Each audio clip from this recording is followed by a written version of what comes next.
ગુજરાતી બાળ વાર્તાઓ.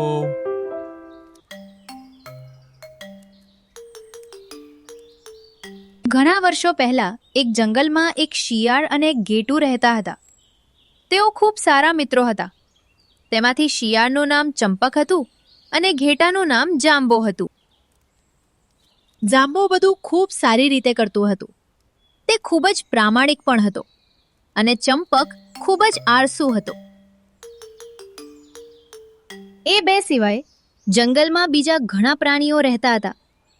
તેઓ બધા સાથે રહેતા હતા, એકબીજાને મદદ કરતા હતા.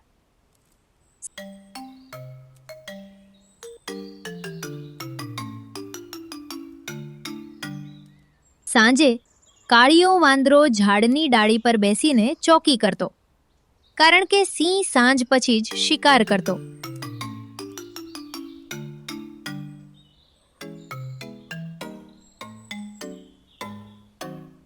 જ્યારે પણ સિંહ આ દિશામાં આવતો દેખાય ત્યારે વાંદરો ઝાડની ટોચ પરથી અવાજ કરતો અને બધાને સાવધાન કરતો.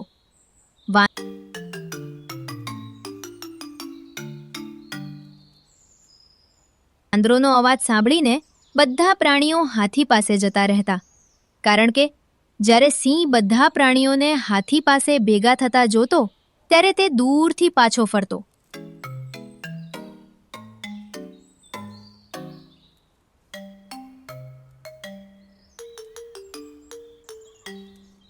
આ રીતે બધાએ સાથે મળીને એકબીજાનું રક્ષણ કરતા હતા.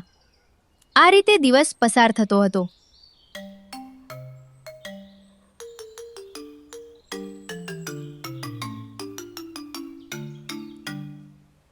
એકવાર શિયાળાની ઋતુમાં ચંપક શિયાળ અને જાંબો ઘેટું વાતો કરી રહ્યા હતા. ચંપકભાઈ, જ્યારથી શિયાળો આવ્યો છે ત્યારથી મને અહીં સૂવામાં ખૂબ તકલીફ પડી રહી છે. બીજા બધા પ્રાણીઓ પોતાના ઘરમાં આરામથી સૂઈ જાય છે, કેટલાક ગુફાઓમાં, કેટલાક માળામાં, કેટલાક ઝાડ પર.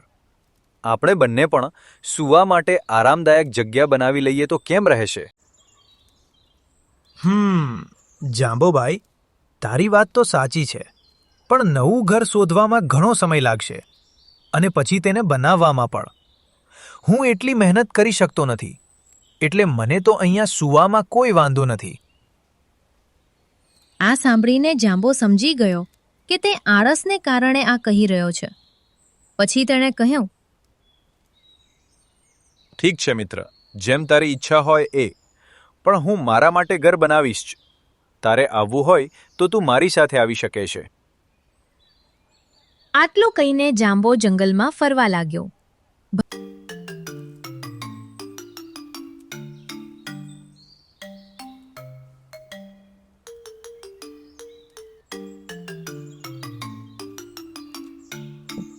ભટકતો ફરતો તે એક મોટા વડના ઝાડ પાસે આવ્યો, જેની નીચે એક નાની ગુફા હતી. અરે વાહ, આ ગુફા તો સારી લાગે છે. મારે ઘર બનાવવાની જરૂર નહીં પડે.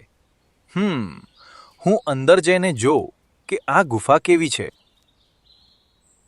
તે સીધો ગુફામાં અંદર ગયો અને આરામથી અંદર બેઠો. તેણે કહ્યું, વાહ, આ જગ્યા ખૂબ સરસ અને સલામત છે. મને અંદર ઠંડી નહીં લાગે કે કોઈ પ્રાણી મારા પર હુમલો કરશે નહીં.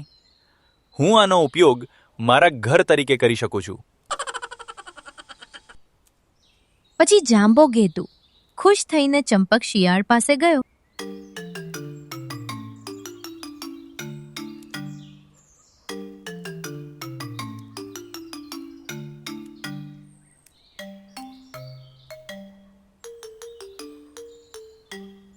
દોસ્ત, મેં તો રહેવા માટે સારી જગ્યા શોધી લીધી છે, જ્યાં મને ઠંડી પણ નહીં લાગે અને સિંહના શિકારનો ડર પણ નહીં રહી. ચાલ, મારી જોડે હું તને મારું નવું ઘર બતાવું. પછી જાંબો ઘેટુ ચંપક શિયાળને લઈને તેના નવા ઘર તરફ જાય છે.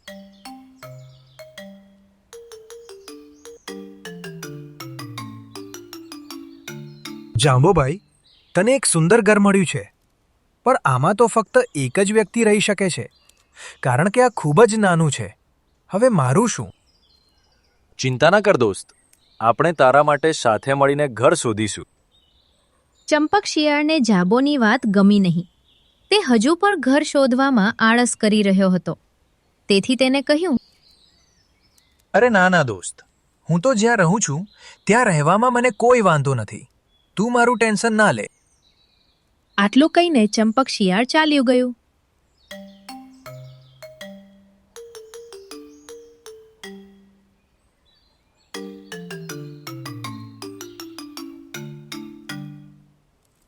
બીજેજા દિવસે ચંપક શિયાળે એક યુક્તિ રમી. તે દોડી ગયું અને જોરથી બૂમ પાડી કે એક સિંહ તેના વિસ્તારમાં ફરે છે અને એક પ્રાણીને મારી નાખ્યું છે. તેનો અવાજ સાંભળીને હાથી ચંપક શિયાળ પાસે આવ્યો. પછી હાથીએ તેને કહ્યું, આ કેવી રીતે બની શકે? સિંહો ફક્ત સાંજે શિકાર કરવા આવે છે. તે તેને કોઈ બીજું પ્રાણી સમજીને ભૂલ કરી હશે. ના, હું સાચું કહું છું. તે સિંહ હતો. મેં બીજું કોઈ પ્રાણી જોયું નથી.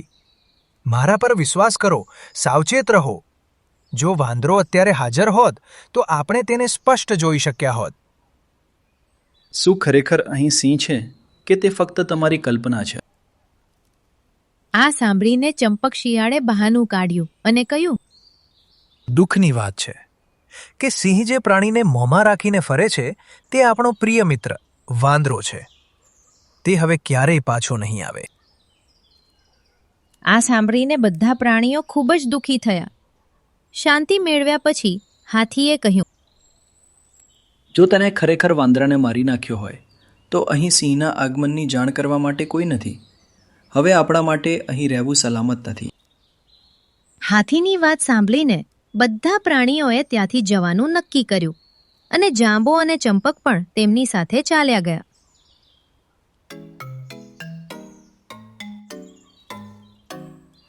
તેઓ ગયા ત્યાં સુધીમાં સાંજ પડી ગઈ હતી. બધાએ પોતપોતાની યોગ્ય જગ્યા શોધી લીધી હતી અને રોકાઈ ગયા હતા. અને જાંબો પણ એક ઝાડ નીચે બેસી ગયો. પછી ચંપકે તેને કહ્યું, જાંબોભાઈ, તું અહીં ઘાસ પર આરામથી સૂઈ શકીશ. હવે હું સૂવા માટે જગ્યા શોધીશ. કાલે સવારે તારે ક્યાંય જવાની જરૂર નથી. હું તને અહીં મળવા આવીશ. ઠીક છે ચંપકભાઈ, અહીં સાવધાન રહેજે. અહીં ભય છે.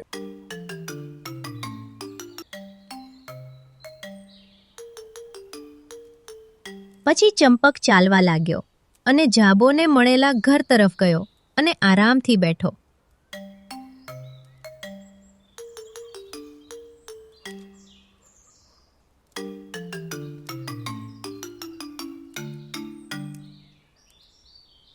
વાંદરાને ચોકી કરવાનો સમય થઈ ગયો હતો. તે પોતાની જગ્યાએ પાછો આવ્યો અને બેઠો. પછી તેણે જોયું કે જંગલના બધા પ્રાણીઓ ગાયબ થઈ ગયા હતા. પછી તેણે સિંહને તે દિશામાં આવતો જોયો.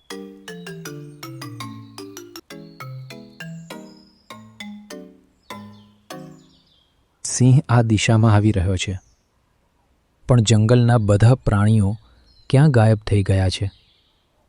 મને કંઈ સમજાતું નથી. વાંદરાએ ચંપકને દૂરથી ભટકતો જોયો અને બૂમ પાડી, ચંપકભાઈ, જલ્દી ક્યાંક સંતાઈ જા, નહીંતર અહીંથી ભાગી જા. સિંહ તારી તરફ આવી રહ્યો છે. જલ્દી દોડી જા. વાંદરાના શબ્દો સાંભળીને ચંપક ગભરાઈ ગયો. તેણે એક સિંહને પોતાની તરફ આવતો જોયો. અચાનક સિંહ તેની સામે દેખાયો. તે દોડીને વડના ઝાડ નીચે ઘરમાં પ્રવેશ્યો.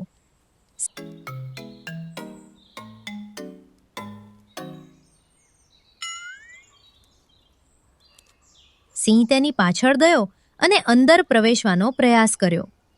પરંતુ ઝાડનું ખાડો તેના માટે અંદર જવા માટે પૂરતું મોટું ન હતું. તેથી તે બહાર ઊભા રહીને ગર્જના કરી કરતો રહ્યો. આ દ્રશ્ય જોઈને ચંપક શિયાળ ગભરાઈ ગયો અને મદદ માટે બૂમો પાડવા લાગ્યો. ઝાડની ટોચ પરથી વાંદરાને ઝાડની અંદરથી ચંપકનો અવાજ આવતો જોયો અને સિંહ તેની નીચે રાહ જોઈને બેઠો હતો.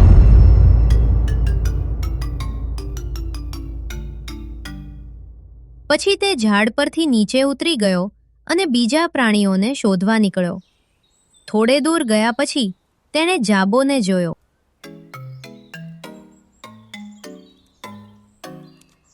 અરે જાંબોભાઈ, તું અહીંયા છે? જંગલના બીજા પ્રાણીઓ ક્યાં છે? હું ક્યારનો બધાને શોધી રહ્યો છું. ત્યારે જાંબો વાંદરાને બીજા પ્રાણીઓ પાસે લઈ ગયો. વાંદરાને જીવતો જોઈને બધા ખુશ અને આશ્ચર્યચકિત બંને હતા. બીજી બાજુ ચંપક શિયાળ ઘરમાં બેઠો હતો. વિચારી રહ્યો હતો કે જો તેણે જૂઠું ન બોલ્યું હોત અને બધા પ્રાણીઓનો છેતર્યા ન હોત તો તે આટલી મુશ્કેલીમાં ન પડ્યો હોત. દરમિયાન સિંહ ઘરની સામે ઝાડ નીચે બેઠો હતો.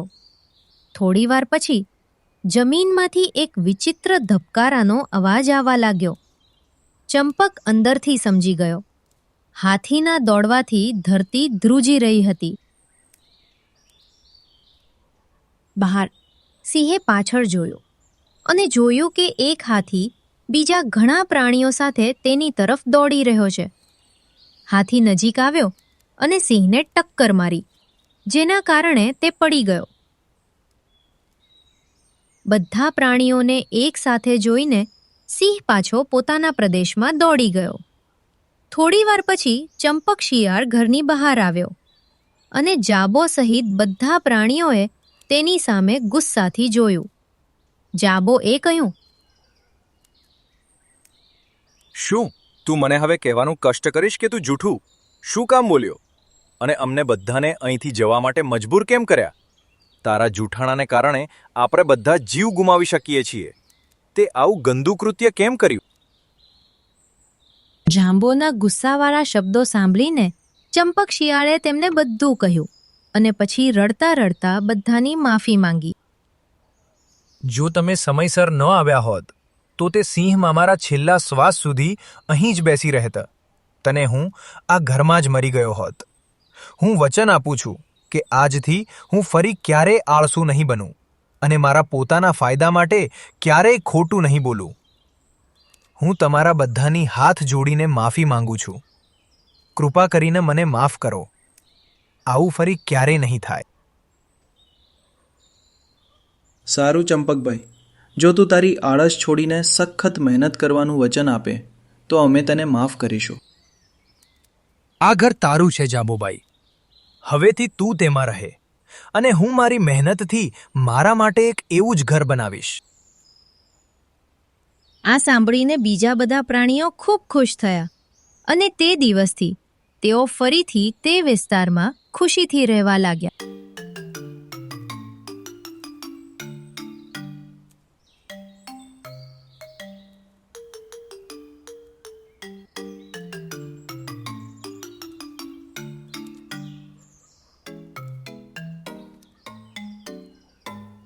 બાળ મિત્રો, લાઈક કરો આનું ના ભૂલતા, સબસ્ક્રાઇબ કરો આપણી ચેનલ ગુજરાતી બાળ વાર્તાને અને જુઓ સુંદર મજાની વાર્તાઓ.